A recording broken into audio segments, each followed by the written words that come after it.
नमस्कार दोस्तों, मैं हूं एस्ट्रो वास्तु कंसल्टेंट कंचना झा और स्वागत करती हूं आप सबका अपने YouTube channel astro and vastu पे।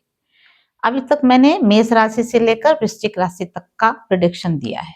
आज मैं बात करूंगी जोडिएक की 9वीं राशि यानी सैजिटेरियस धनु राशि की।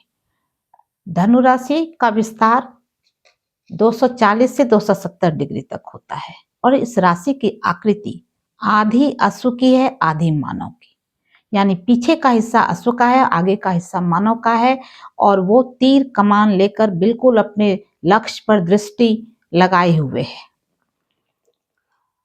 तो सबसे पहले तो इसकी आकृति है, जो इसका साइन है इस राशि का, उसी से काफी कुछ स्पष्ट होता है इस राशि के लोगों के व्यक्तित्व के बारे में। वो अश्व जैसे बहुत कम विश्राम करके भी काफी हर समय वो रहता है, चलने को उतावला रहता है, दौड़ने को उतावला रहता है। थोड़ी देर सोने से ही उसकी नींद पूरी हो जाती है। हर समय खड़ा रहता है, खड़े खड़े ही नींद पूरी कर लेता है। वैसे ही इस राशि के जातक जातिका जल्दी थकते नहीं हैं और अगर थकते भी हैं तो उसे जाहिर नहीं करते हैं। बिल्कुल अपने लक्ष्य को निर्धारित करके चलने वाली राशि है। उच्च स्थानों पर निवास करने वाली, दूर तक देखने वाली राशि, दूरदर्शी है। काफी प्लान्ड वे में जीवन जीते हैं ये। हर चीज के लिए प्लानिंग अच्छा करते हैं और उसको फॉलो भी करते हैं। जो नहीं कर पाते उसके लिए प्रयत्न ये लगातार करते ही रहते हैं। धनु राशि अग्नि तत्व राशि है और द्विस्वभाव राशि है। अग्नि तत्व होने के कारण इस राशि के जातक जातिका काफी निडर होते हैं, साहसी होते हैं, महत्वाकांक्षी होते हैं, एम्बिशियस होते हैं और वाणी के धनी होते हैं। वाक कला में बड़े वो होते हैं ये, वो कहते हैं ना, दक्ष होना। बहुत ही समाज में इनका अच्छा मान सम्मान मिलता है इन्हें। और जो भी दयालु, जिन पर दया करना चाहिए उन पर इनको अनायास ही दया आ जाती है। यानी निर्धन हो, गरीब हो, नीडी हो, उनकी ये बहुत सहायता करते हैं। बहुत ही सहज, सौम्य और शांत रहने वाले हैं ये इस राशि के जातक जातिका। लेकिन इनको इसी वजह से जीवन में काफी धोखे मिलते हैं, बहुत धोखे का सामना करना पड़ता है, क्योंकि सहज ही किसी पर ये विश्वास कर लेते हैं। किसी की भी सहायता करने में आगे रहते हैं, दुखी हो, असहाय हो, कोई भी हो। दुश्मनी किसी से पालते नहीं, लेकिन अगर कोई दुश्मनी पर उतारू हो जाए तो छोड़ते नहीं। ये जिंदगी भर उस शत्रुता को निभाते हैं, उस दुश्मनी को निभाते हैं, यानी ताउम्र उस दुश्मनी को निभाते हैं। उसके लिए उन्हें बाध्य किया जाता है तभी। माता पिता का बहुत श्रद्धा होती है इनकी। समाज में मान सम्मान भी मिलता है, राजनीति में भी अच्छी दिलचस्पी होती है। राजनीति में चले जाएं तो वहां भी बहुत सफल होते हैं ये। अब हम देखते हैं कि धनु राशि के लिए जो शनि और गुरु के गोचर ने क्या रखा हुआ है 2026 में। ये धनु राशि है, 9 नंबर की राशि। तो सबसे पहले शनि का गोचर देखते हैं। सेकेंड और थर्ड हाउस के लॉर्ड होकर ये 4th हाउस में ट्रांजिट कर रहे हैं शनि। तो 4th हाउस क्या है? घर है, ठीक है ना। घर का सुख हम 4th हाउस से देखते हैं। तो अभी अगर शनि आपके कुंडली में स्वराशि के हैं या उच्च के हैं, आय भाव में उच्च के होकर बैठे हैं, तो आपको शनि बहुत बहुत अच्छे शुभ शुभ परिणाम देंगे। जैसे तरक्की होगी, बरकत होगा, प्रमोशन होगा, आपके पसंदीदा जगह पर आपका ट्रांसफर होगा, पोस्टिंग होगी अच्छी। साथ ही जॉब के नए नए आयाम खुलेंगे, अपॉर्चुनिटीज मिलेगी। और साथ ही पेंशन जिनको मिलता है, जो पेंशन ले रहे हैं सरकार से, उनको बहुत ही आराम से पेंशन मिल जाएगा। कोई डिस्टरबेंस, कोई बाधा नहीं आएगी। अगर किसी वरिष्ठ की मृत्यु हो सकती है इस टाइम घर में, तो उनके जाने से आप उनके वारिस बनेंगे और वारिस के रूप में आपको अच्छा धन मिलेगा, जमीन जायदाद मिलेगा। साथ ही अभी आप भूमि, भवन, वाहन सब कुछ खरीदने की स्थिति में हैं। आप अभी रिस्क ले सकते हैं। साथ ही अब देखते हैं हम आगे कि अगर शनि अशुभ हो तो क्या हो सकता है। शनि अशुभ हो तो यहाँ से माता का भी देखते हैं, तो माँ या माँ के समान कोई महिला की मृत्यु होने तक की संभावना है। साथ ही व्यवसाय में लॉस हो जाएगा आपको, प्रमोशन में आप डिग्रेड कर दिए जाएंगे।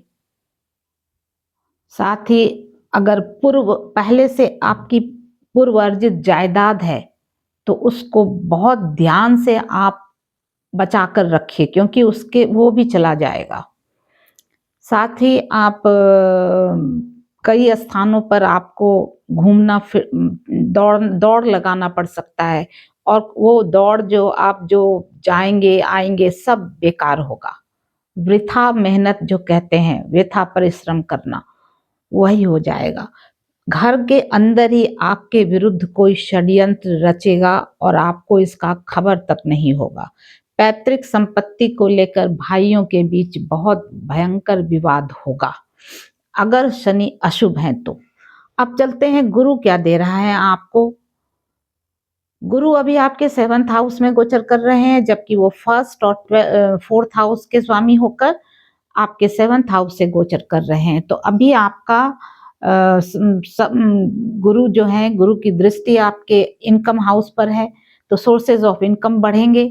साथ ही पति पति गुरु, यहाँ पे गुरु लॉर्ड होकर बैठे हैं लग्न के, और यहाँ पे गुरु का गोचर है। तो जो आमने सामने हैं, सरकार और जनता, पति और पत्नी जो आमने सामने हैं, उनके बीच बहुत अच्छा अभी वो बनना चाहिए।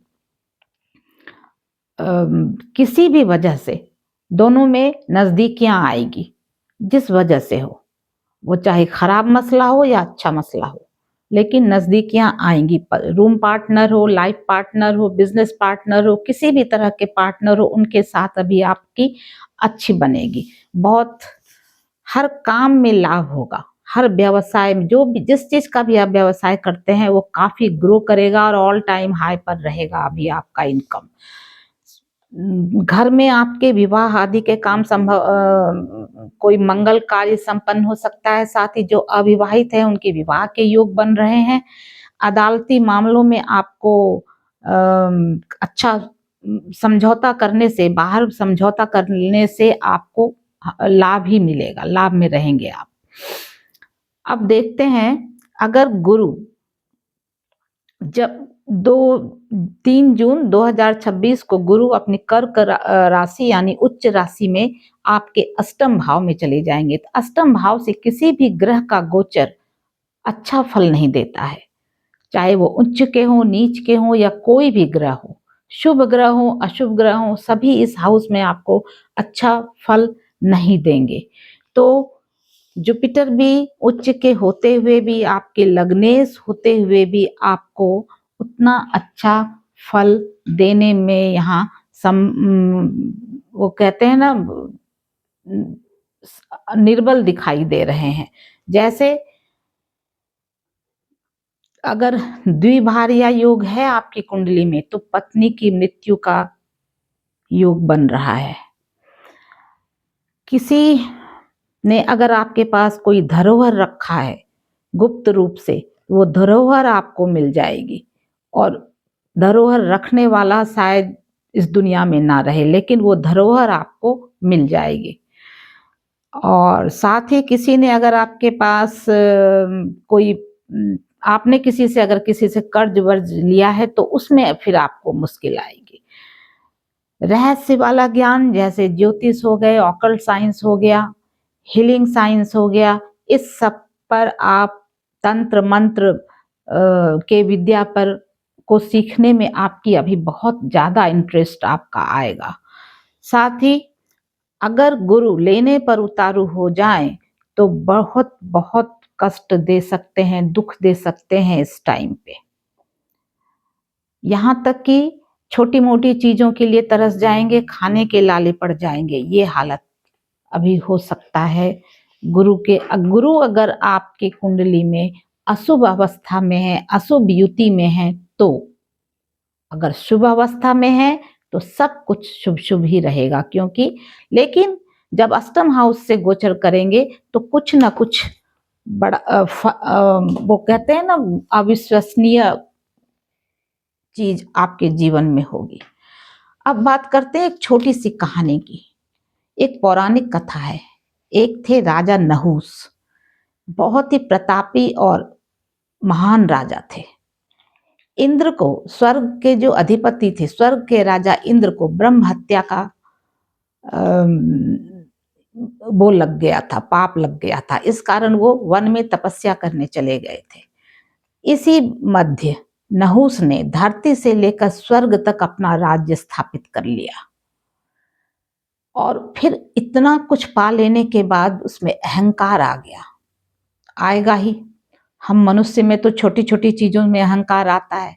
उसने तो वो तो स्वर्ग के भी अधिपति बन गए थे। तो जब वो स्वर्ग के राजा बन गए, स्वर्ग के भी अधिपति बन गए, तो उन्होंने सोचा कि इंद्र तो है नहीं, तो इंद्राणी तो मेरी होनी चाहिए। इंद्राणी यानी इंद्र की पत्नी सची। उसने इंद्राणी को कहला भेजा, संदेश भेजा कि आपको मेरे पास आना है।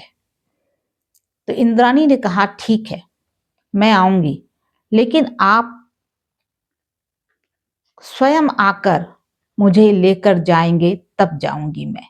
साथ ही आप जिस पालकी पर बैठकर हमारे पास आएंगे, उस पालकी को ऋषि अपने कंधों पर ढोकर लाएंगे। तो उसने तो सोचा मैं तो स्वर्ग का अधिपति हूं, मुझे तो कोई कुछ मेरा बिगाड़ नहीं सकता। तो उसने ऋषियों को आदेश दिया, बड़े बड़े ऋषियों को, कि और पालकी पर बैठ गया वो, और उसने कहा कि हमें इंद्राणी के पास ले चले। लेकिन जब पाप का अहंकार इतना भर जाता है, लोगों में पाप का घड़ा भर जाता है, इतना ज्यादा अहंकार हो गया था और वो इतना उतावला हो रहा था इंद्राणी से मिलने के लिए, कि नहुस ने अगस्त्य ऋषि को लात मार दी कि इतने धीरे धीरे क्यों चल रहे हो आप लोग। और जैसे ही उसने ऋषि अगस्त्य को लात मारी और उसके पाप का घड़ा भर गया, और ऋषि वहीं पर पालकी छोड़कर चले गए। साथ ही श्राप भी दिया कि मरते समय तुम्हारी आंखों की रोशनी तक चली जाएगी। और वही हुआ। जब राजा नहुस जब स्वर्ग तक पर अधिकार कर लिया, तो उन्होंने अपने नाम का एक सिक्का चलाया जिस पर लिखा था जयतु नहुस जयतु, यानी नहुस तुम्हारी जय हो, तुम्हारी जय हो। लेकिन वो नहुस मरते समय उस सिक्के को पढ़ना चाहता था, देखना चाहता था, जहां उसके नाम की जय जयकार लिखी थी, लेकिन वो उस सिक्के को पढ़ नहीं पाया, क्योंकि उसके आंखों का प्रकाश तक चला गया था। तो धनु राशि वालों को भगवान ने बहुत कुछ दिया है, बहुत कुछ, सहनशीलता भी बहुत जबरदस्त दी है इस राशि वाले जातकों को, बहुत। इसलिए आप जैसे हैं वैसे ही बने रहिए। ज्यादा दिखावे और लोभ के चक्कर में आप ज्यादा ना पड़े, तो आपको ये जो गोचर का समय है, थोड़ी अष्टम से जब गोचर होगा गुरु का, तो आपको थोड़ी परेशानी होगी। उससे निपटने के लिए आप पहले ही तैयार रहें। अगर आपको मेरा वीडियो अच्छा लगा हो तो वीडियो को लाइक करें और मेरे चैनल को सब्सक्राइब करें, यही रिक्वेस्ट करती हूँ आप लोगों से, क्योंकि मैं अभी नई हूँ यूट्यूब पर और कंटिन्यूटी नहीं हो पाती है, कंटिन्यूअस मैं वीडियो डाल नहीं पाती हूँ। तो मेरे चैनल को सब्सक्राइब करें, लाइक करें और शेयर करें मेरे वीडियो को, अगर अच्छा लगा हो तो। Thank you.